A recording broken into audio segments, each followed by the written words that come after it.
l'initiative Faso Merbo, qui est devenue une agence aujourd'hui. Alors, lorsque nous entamions l'autoroute, certains doutaient parce que c'est un projet qui est là depuis plus d'une décennie. Bien sûr, nous avons trouvé le projet et lorsque nous avons donc cherché à comprendre même le projet, c'était une autoroute de 2 fois 2 voies. Et les entreprises en majorité étrangères qui avaient fait des propositions, les moins chères étaient, je pense, 1032 milliards pour faire les 2 fois 2 voies. Et donc on nous proposait de nous financer pour pouvoir le réaliser en 10 ans pour les délais les plus courts. Il faut être conscient. Pour nous condamner les générations qui ne sont même pas encore nées à des prêts de 50, 60 ans pour construire une autoroute de 2 fois 2 voies qui sera dépassée dans peu de temps. Lorsque nous avons voulu savoir si c'est 4 fois 2 voies, certains même se sont moqués de nous, certains entrepreneurs, ils n'y croient pas. Dans un tel pays, 4 fois 2, c'est pas raisonnable.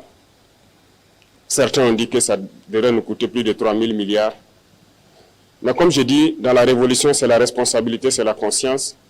On ne va pas rentrer dans ces schémas. Voilà pourquoi nous avons décidé de le faire nous-mêmes. Parce que nous avons confiance en nos ingénieurs, nous avons confiance au potentiel des Burkinabés. Nous avons donc cherché des équipements de tout ordre. Aujourd'hui, sur ce chantier, je peux dire que le chantier il est unique en Afrique. Il n'y a pas un chantier d'autoroute pareil qui mobilise autant de monde, autant d'équipements. Il n'y en a pas. Les travaux de nettoyage, il y a plus de 100 bulldozers sur ce chantier. Et je ne vois pas pareil. Je m'étais donné 2 mois pour qu'ils puissent finir le nettoyage. Et je pense qu'ils ont tenu le pari. Nous sommes à 40 jours, ils ont déjà fait plus de 70% du nettoyage. Et le 15 février, s'il plaît à Dieu, ils auront fini. Ce qui veut dire que le rythme aussi, il n'y en a pas pareil en Afrique.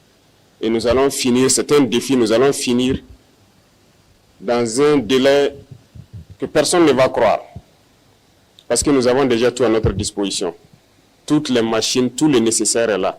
Il ne nous reste que le carburant et le bitume à payer. Sinon, tout le nécessaire est là. Ce qui veut dire que nous allons poursuivre parce qu'il y a beaucoup d'autres autoroutes qui doivent être lancées en 2026 et dont les travaux doivent commencer également.